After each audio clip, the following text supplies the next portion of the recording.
What's up guys, DRJ here, and today I wanted to talk to you guys about how far we've come. So basically the inspiration for the talk I wanted to do today was essentially taken from, there's that word essentially again, was taken from my experiences playing D2 over the last couple days, weeks. So Diablo 2, if you guys don't know, is a game that's around 10 to 12 years old, something like that. And its successor is due out, Diablo 3, in a couple months. A lot of you guys have been asking if I know anything about that. Supposedly on some gaming site somewhere, some guy who claims to have insider information said it's going to be released mid-January, so we'll see if that holds true.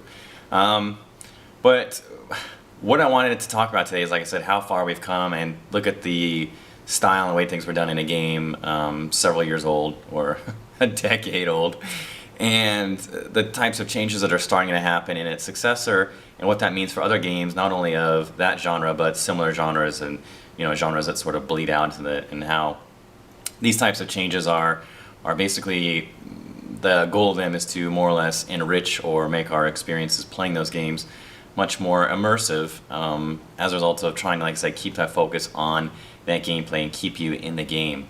So some of the examples that I've encountered over the last couple days, or like I said, over the last week playing, things that really are, start at minor annoyances and then just get really frustrating later on, are things like, Diablo 2, every time you kill a guy, he drops gold, and you kill a lot of fucking guys.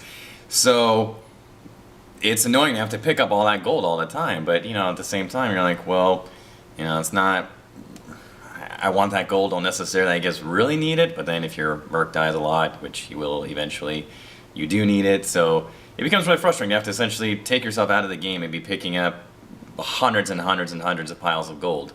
Depending on how long you're playing, it could be thousands if you picked up every pile of gold, and what ends up happening is nobody picks up the gold because it's such a pain in the ass. So obviously the change that they've made is you run over the gold and you pick it up. Oh, amazing change. One of the other changes that especially you guys have seen if you've been watching the live stream is that when you kill a boss or you kill anything and it drops loot, that loot is the same for everybody on screen. This is the same kind of issue that people deal with in World of Warcraft. So what that means is you kill a boss with an 8-player game and 5 pieces of loot drop, and it's just a mad dash to pick it up. What ends up happening is people have literally bots or mechanisms running to pick it up instantaneously. Also, people are, like myself, you basically just clear your inventory and you just spam click everything and hope that you get something good, and the loot is just disappearing instantly. So the change that was made, excuse me, is that everybody is now having their own individualized table of loot drops. So what I see drop on my screen is not what somebody's seeing drop on their screen. And I don't have to run in and try to kill myself and get in a boss's face if I'm a ranged class or something more squishy by getting up close and personal just to get a chance of getting that loot to drop. I mean, these are small fixes, but they have a huge impact on the game. I think a huge change, this is what I love, and this bleeds out to a lot of different types of different video games, is the concept of making the early game enjoyable in addition to the late game. Like I said, this is all stemming from my D2 experience, so made a sorceress in Diablo 2, and a sorceress is phenomenally weak early game, and one of those regions is the mana regen is so slow. And unfortunately, the way that you succeed is essentially you literally hit a, trying to put this, you hit a certain point that is right in there is definite, and then you basically equip a few different items, and it makes it so you never have to worry about that problem ever again. Ever. You will never have to worry about mana regen ever for as long as you live, once you basically hit a certain level and equip a certain item. And from there on out, your playing experience is phenomenally different. And the focus, just say the focus, but when it's that dramatically different and it's that black and white of a change, and it starts to feel like it's a lot of work just to get to that point where you can finally enjoy your character, it does two things. Number one, it does provide you with a sense of accomplishment, like look how far I've come, although admittedly that changes.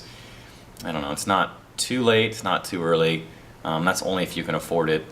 So it may provide a sense of accomplishment for you, but The other thing is that, like I said, that early game leading up to that point is so difficult or so frustrating that, oftentimes it just feels like it's, oftentimes, it just feels like it's not worth it to get there. So people essentially stop playing.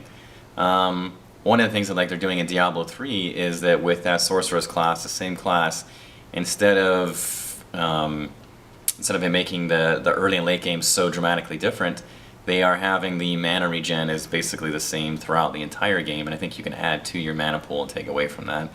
But it has this quickly regenerating energy source, and you can modify that and do all sorts of different things I'm not going to go into because it's not the focus of this talk. But the point is that the early game should be much more enjoyable, and it won't be quite as frustrating, or not nearly as frustrating as like what we've seen in Diablo 2 with a game that is, once again, over a decade old. The last thing I want to talk about is the auction house. And this is, I briefly talked about this when I mentioned Diablo 3 a few months ago in a different Down the Rabbit Hole video. But, so this concept just blows my mind.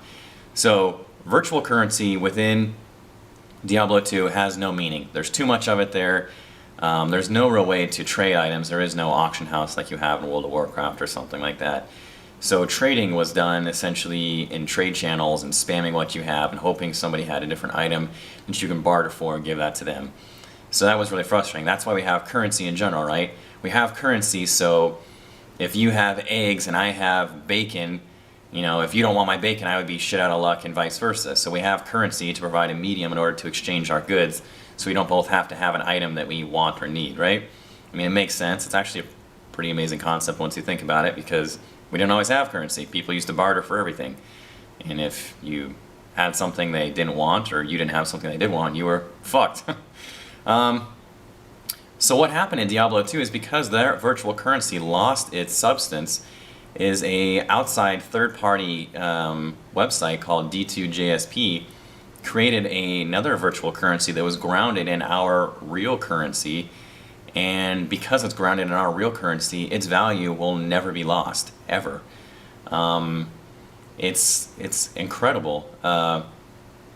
Its value does tend to decrease, or the prices of the items do go down as those amount of items accumulate, but the actual currency itself never degrades in value. So the problem you have in World of Warcraft is that the amount of wealth tends to accumulate over time, and so Blizzard does their best to put in essentially money sinks or gold sinks, however you want to refer to it, to decrease that net wealth that's accruing. But if you ground it in real life currency, you don't ever have to worry about that issue. All you have to do is worry about the items. And what I'm starting to think about is, number one, the only way to trade items right now is basically post on this website. And for starters, I mean, it should come as no surprise that having a fucking auction house to post into will be an incredible convenience and time saver and everything else. Good Lord, it'll just make life so much easier and more fun. But the more that I think about, the real life grounded currency of the JSP website, and the flaws that virtual currency have had in nearly every video game I've ever played, I'm starting to think that it might not be a bad idea to essentially have all auction houses and almost all sorts of different types of games be grounded in real life currency, because their value will always be there, unless of course our own dollar crashes. So I just love that concept. To me, it blows my mind. First of all, the guys that did that website were geniuses, and God knows how much money they've made. But two, the concept of going over to a real money or a real life sort of auction house is something that at first I wasn't so sold on, and I think a lot of people weren't either, because they're oh, well, now you can buy goods with real money and do whatever with that character. But to an extent, it's already happening, right? You've always been able to buy items for Diablo 2 from any number of gaming websites out there, and you've always been able to buy gold for World of Warcraft and any other game. So it's already happening, but this is a way definitely of legitimizing it. But like I said, I think the bigger concept that is so amazing to me is that it may be a way of essentially, said it again, stabilizing that currency permanently if the game developers can get a hold on how many items are in the world. So that to me is an incredibly appealing idea, because it means that coming into the game, say 5 years down the road, 3 years down the road, or even 3 months down the road, you're not going to be at a phenomenal disadvantage by going into that game. You're not going to be competing against the Leviathans that have accumulated massive amounts of wealth over time. You will be on a very similar playing field. So, I just, like I said, I love the thought of that, and I think it's an really interesting. We'll see how it plays out over time. So it plays out with Diablo 3. To sort of contrast the types of changes that I'm talking about, the more immersive style of changes with other games that haven't done a great job of doing that, I briefly wanted to mention something like, say, Deus Ex, where we talked about this before, but the hacking game type, right? The developers obviously did not ask themselves, what is this adding to our game, and is this creating a more immersive experience? Because if you are walking through a room and there are 15 computers to hack, and often that was the case, and you're getting bonuses like experience and or other perks to hacking computers later on down the line, it's not fair to say that it's not fair to say that that player should avoid that or something like that, or doesn't have or has the option not to do it. It's kind of like, well, yeah, I have the option not to do that, but it's in my best interest as a player to do it. So anyway, just to head that off in the comments. When the focus of the game essentially is revolving around those mini games as opposed to having them be a mini game, obviously they've lost their focus of what that was supposed to bring to the game. I think it's obvious that there wasn't a Mass Effect developer, a Deus Ex developer did not ask that question, otherwise you wouldn't have seen nearly so much hacking and nearly so much ammo scrounging that we found in the game. Even a game like Bioshock, I didn't play Bioshock 2, but Bioshock 1, who had such a phenomenal story, so immersive, these wonderful powers, just incredible game. Like the biggest fault I'd say with Bioshock was probably the way that you had to still scrounge and search for things like power-ups and scrounge for items. So these are very, very, very old ways of doing things. Like these are the ways that we've done things in video games since the beginning of time. And it doesn't necessarily make them the best way to do it just because they've always been done like that. Look at all the different... Bioshock did so many things that were so radically innovative and so well done, so polished. But after you maneuver your way through a particular section and you've used that water and electrified it to kill a number of guys, and now they're lying face down and charbroiled and blending in with the water, or literally submerged in it, and you can't find their bodies to search for ammo, which is a scarce resource. Like, that doesn't make the game fun to run around in a dark room and look for the bodies that I zapped into oblivion in order to find the resources that I need. To me, that doesn't add anything to the game in order for me to do that. It's not immersive, it's not fun. It pulls me out of that rich, engaging story that Bioshock brought to the table. The first Mass Effect did things differently, where like when you killed somebody, there was no searching the bodies, because you could literally send their bodies into fucking orbit, and it would have been impossible to search them, and as a result, you basically just hit a button and it automatically searched people. I think that there is something rewarding about, say, pulling loot off a dead body's corpse or something like that, but it depends on the game you're playing and how many different bodies that you're going to be searching, and